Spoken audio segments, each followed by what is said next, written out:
The natural law of Kamma, decoding destiny, and the science of your mind. Have you ever asked, why me, or felt like a victim of fate?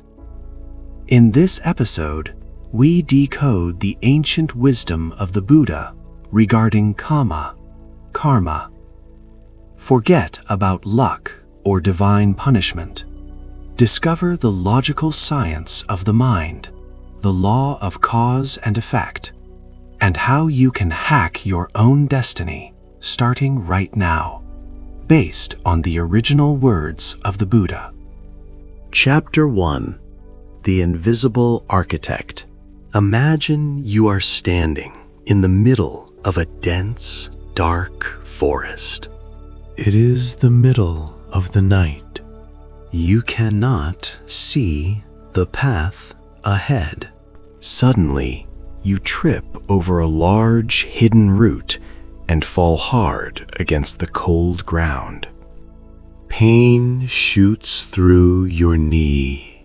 You feel a sudden burst of anger. You scream into the darkness. Why is this happening to me? What did I do to deserve this? Is the universe punishing me? This is how most of us live our lives. We stumble. We fall. We get hurt. And then we blame the darkness. We blame bad luck. We blame a cruel fate. But what if I told you there is no such thing as random luck? What if I told you that the root you tripped over was planted by you, not as a punishment from a god, but as a simple mechanical result of a seed you dropped a long time ago? Welcome to the science of the mind. Welcome to the true meaning of Kamma. In the West, the word karma is often misunderstood. We think of it as a cosmic bank account. If I buy a homeless person a coffee, I will find $20 on the street. If I cut someone off in traffic, I will spill coffee on my shirt. We see it as a transactional system of reward and punishment. But the Buddha, the awakened one, taught something far more profound. He taught something logical, something that operates with the precision of physics. He said, "Bhikkhus, it is intention that I call Kamma." Listen to that again. Intention is Kamma. It is not just the result. It is the mental spark that starts the fire. Kamma is not a judge sitting on a cloud. Kamma is the invisible architect living inside your mind. Think of your mind like a hand throwing a rock into a still pond. The action of throwing, the intention behind it, is the Kamma. The ripples that spread out and eventually bounce back to the shore. Those are the vipaka, the results. You cannot throw the rock and command the ripples not to happen. It is a natural law. If you throw it with anger, the splash is violent. If you place it gently, the ripples are smooth. Today, we are going to walk out of that dark forest. We are going to turn on the light of understanding. We are going to stop being victims of a mysterious destiny. And we are going to start becoming the masters of our own minds. Chapter 2. The Seed, the field, and the water. To understand how this science of mind works, we need to look at the machinery.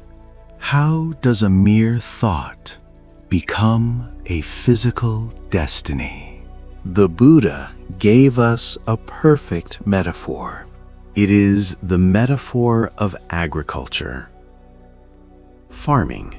He explained the process simply. Kamma is the field, the soil. Consciousness, your awareness, is the seed.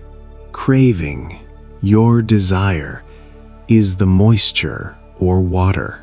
Let's visualize this together. Imagine your mind is a vast landscape. This landscape is filled with different types of soil. Some patches are rocky and dry. This is the soil of anger and hatred. Some patches are swampy and toxic. This is the soil of greed. And some patches are rich, fertile, and beautiful. This is the soil of kindness and generosity. Every single moment of your day, you are dropping seeds. When you wake up and think, I hate this alarm clock, you drop a seed of consciousness onto the rocky soil of irritation. When you see a colleague succeed and think, I hope they fail, you drop a seed onto the toxic soil of jealousy. When you help a stranger and feel warmth in your chest, you drop a seed onto the fertile soil of compassion.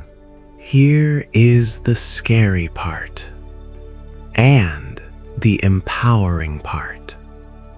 Once the seed falls on the soil and it gets watered by your desire to keep thinking about it, it must grow. It must produce fruit. This is the law. You cannot plant a cactus seed and expect a rose to bloom. If you plant seeds of anger all day, complaining about traffic, the weather, the news, you are cultivating a forest of thorns. And sooner or later, you have to walk through that forest. The Buddha taught that all beings are heirs to their Kamma. We inherit what we build. We are the owners of our actions. We are born of our actions.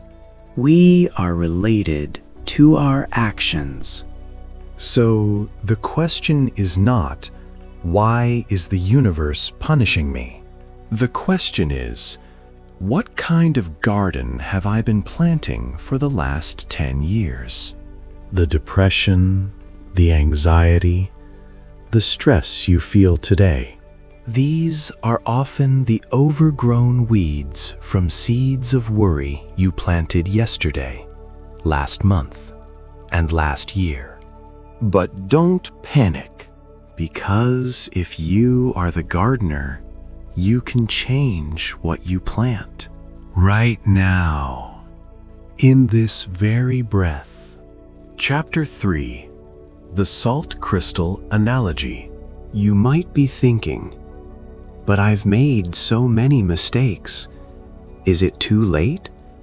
Am I doomed by my past bad karma? This is where the Buddha's teaching shines with hope and logic. It distinguishes itself from fatalism. In Buddhism, we don't believe that you are bound to suffer forever because of past mistakes. The Buddha taught the Lonaphala Sutta, or the Salt Crystal Discourse. This is one of the most practical images for dealing with guilt and past regrets. Imagine a large crystal of salt. This represents your bad deeds, your mistakes, your bad karma. Now, imagine a small cup of water. If you drop that large crystal of salt into the small cup, what happens?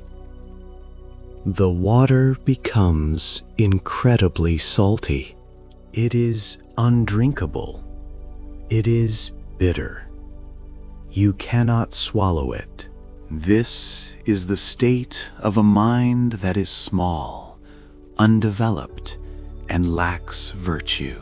For a small mind, even a tiny mistake ruins their whole life.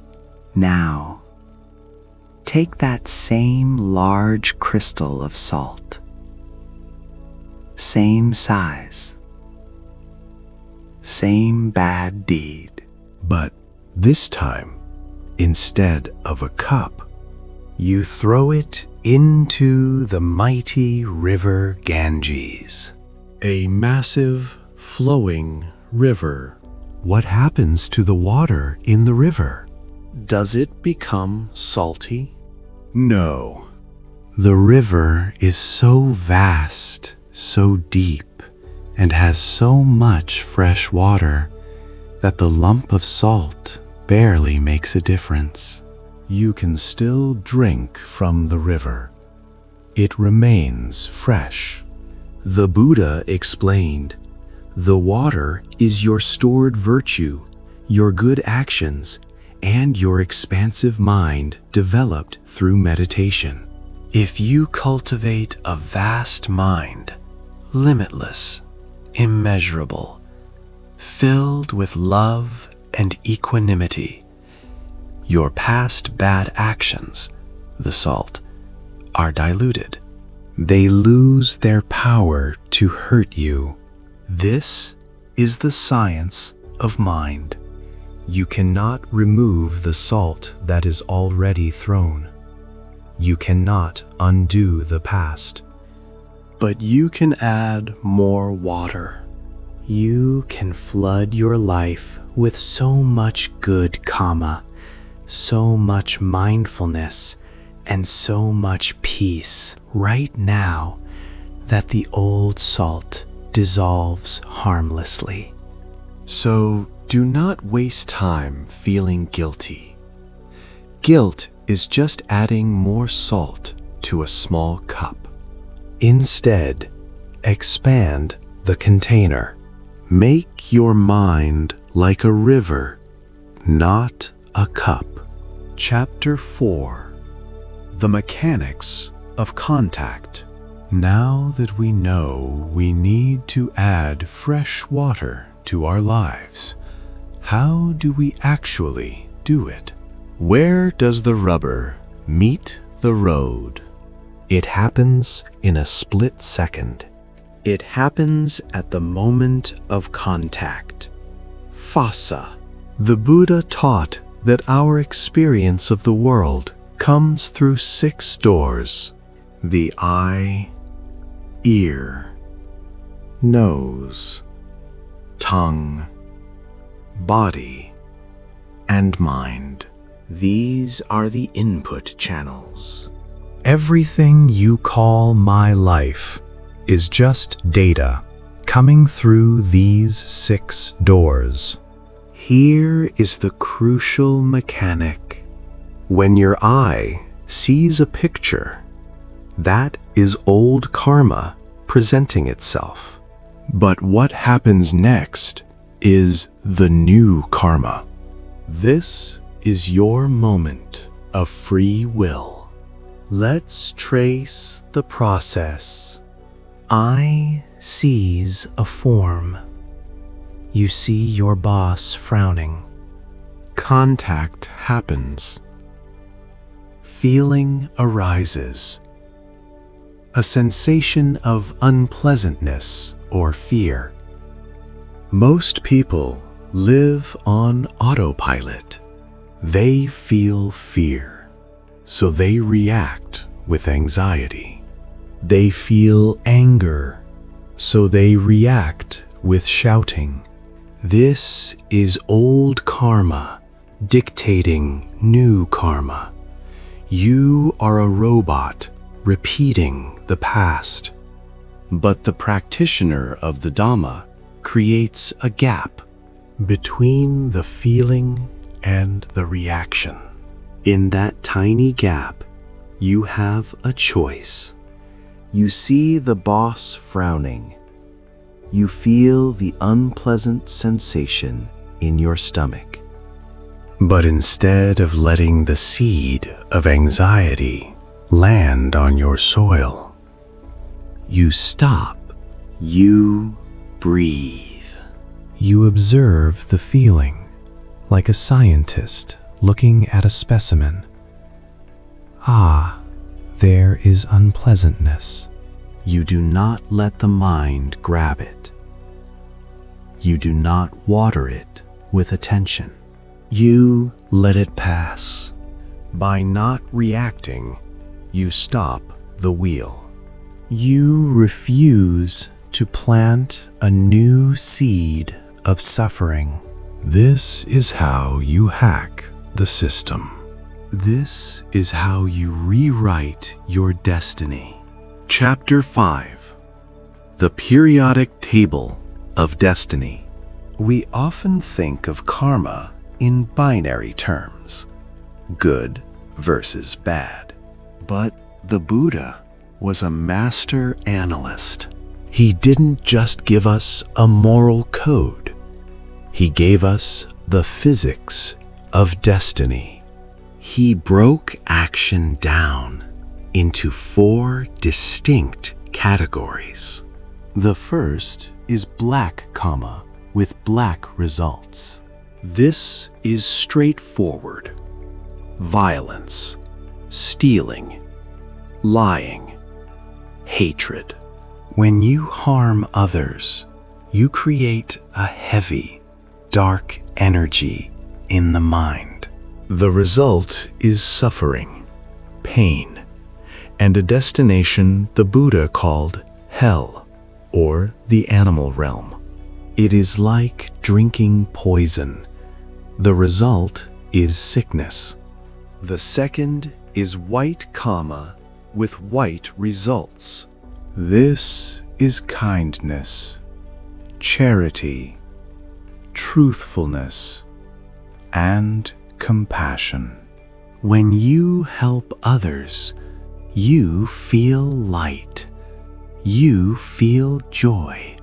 The result is happiness, wealth, beauty, and rebirth in the heavenly realms. It is like eating nutritious food. The result is health. The third is mixed karma with mixed results. This is where most of us live. We are kind to our friends, but rude to the waiter. We tell the truth, but we gossip a little. The result is the human experience, a mix of pleasure and pain, success and failure. But here is the shocker. The Buddha said that none of these 3 are the ultimate goal. Why? Because even white karma is a trap. It is a golden cage. Think about it. If you go to heaven, the result of white karma, you are like a person on a luxury vacation. It is wonderful. But eventually, the money runs out. The vacation ends. You have to pack your bags and go back to work. In the cosmic sense, once your good merit is used up, you fall back down. So, what is the solution? Is there a way to stop buying tickets for this endless roller coaster. Yes, the Buddha introduced the fourth type, neither black nor white Kamma. This is the Kamma that ends Kamma. This is the exit door. Chapter 6: The Action of Non-Action. So, what is this mysterious fourth Kamma? It is the action of letting go. It is the practice of the Noble Eightfold Path. In the West, we are obsessed with doing. We think we need to do more good deeds to balance out our bad deeds. But imagine a boat filled with heavy rocks. These are your bad deeds. Adding flowers, your good deeds, to the boat doesn't make the rocks disappear.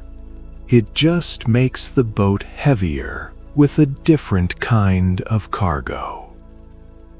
Eventually, the boat still sinks. The fourth Kamma is the act of unloading the boat. It is neither adding rocks nor flowers. It is removing the weight entirely until the boat becomes empty, light, and free. This happens through bhavana, or mental cultivation. When you sit in meditation and focus on your breath, you are performing the fourth Kamma. Why? Because in that moment, you are not engaging with greed. You are not engaging with hatred. You are not engaging with delusion. You are simply observing the machinery of reality. You see a thought arise. Instead of judging it, this is good, this is bad, you simply see it as anicca, impermanent. This thought just arose. Now it is fading away, and you return to your breath. Every time you return to the breath, you are cutting the circuit wire. You are starving the seed of its water. You are performing the action of non-action. And this, my friends, is how you dismantle the prison of destiny, brick by brick. Chapter 7: The Circuit Breaker. Let's get technical for a moment, but keep it simple. The Buddha described a chain reaction called paticcasamuppada, dependent origination. Think of it as a row of dominoes standing in your mind. Domino 1: ignorance, not knowing reality. Domino 2: blind reaction. Domino 3: consciousness. And so on until the last domino falls. Suffering, old age, sickness, and death. Many people think Kamma means if I hit you today, I will get hit in 10 years. That is a very slow way to look at it. The Buddha taught that this chain reaction happens billions of times per second in your mind. Boom, boom, boom. I seize, like, want, grasp, become, suffer. Hear, hears. Dislike. Hate. Push away. Stress. Suffer. You are creating new lives, and new deaths, constantly. Every time you get lost in a fantasy about the future, you are born into that fantasy world. And when the fantasy breaks, because reality hits, you die from that world, experiencing pain. The beauty of the Buddha's teaching is that you don't have to destroy all the dominoes at once. You just need to remove one. If you remove one domino from the middle of the line, the rest cannot fall. The easiest domino to reach is tanha, craving, or desire, or specifically, your reaction to feeling. When a sensation arises in your body, maybe a tightness in your chest when you are angry, or a buzz when you are excited. The old Kamma screams at you to react. Yell, buy it, eat it. But mindfulness acts as a circuit breaker. Mindfulness says, I see this feeling. It is just a sensation. It is not me. And you don't push the next domino. The chain stops. The karma ends. Destiny is rewritten because you refused to sign the contract. Chapter 8. The Stone and the Oil. A very common question I get is, Can I fix my bad destiny by asking someone else to pray for me? Can I transfer my bad karma to a goat or a cow? In many cultures, people pay priests to wash away their sins, or they release birds hoping to win the lottery.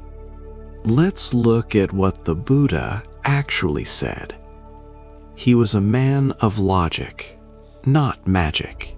He used the analogy of the stone and the oil. Imagine you throw a heavy stone into a deep river. Then you gather a crowd of people on the riverbank. They start praying, dancing, and chanting. "O stone, please float. O stone, rise to the surface." Will the stone float because of their prayers? No. By its nature, the stone is heavy. It sinks. Now, imagine you pour a pot of oil into the river. The oil floats on the surface. The crowd gathers again and prays, "O oil, please sink. Go down to the bottom." Will the oil sink? No. By its nature, the oil is light. It floats. The Buddha said, your actions are exactly the same. If you have done heavy, evil deeds, like the stone, no amount of prayer from anyone else can make you float to heaven. If you have done light, virtuous deeds, like the oil, no curse from an enemy can make you sink to hell. You are the owner of your Kamma. You cannot transfer your sins to another being. You cannot buy an indulgence to wipe the slate clean. This sounds harsh, but it is actually the ultimate empowerment. It means you are in control. No God can damn you, and no demon can stop you. Your destiny is entirely in your own hands, or rather, in your own mind. Chapter 9. Conclusion. Light in the darkness. We started this journey in a dark forest, tripping over roots we couldn't see. But now you have a torch. That torch is the understanding of the natural law of Kamma. You now know that Luck is a myth. Everything has a cause. You are the gardener. Your thoughts are the seeds. The past is salt, but your present goodness is the river. The power is in the present. In the split second of contact, you can break the chain. The Buddha's teaching is not about fearing punishment. It is about freedom. Freedom from the slavery of your own reactive mind. Freedom to design a life of peace, wisdom, and compassion. So the next time something bad happens, the car breaks down, someone insults you, or you lose your wallet, don't scream at the sky. Don't ask, why me? Take a deep breath, smile, and realize this is just old salt dissolving. I will not add any more. Turn your attention to your breath. Anchor your mind in the safe harbor of your body. In that moment of mindfulness, you have defeated the entire army of Mara. You have taken one step closer to the ultimate freedom, Nibbana. Not just on Sundays, but in every breath. Be the master of your mind. Be the architect of your destiny. May you all reach the end of suffering and find true, lasting peace. Namaste.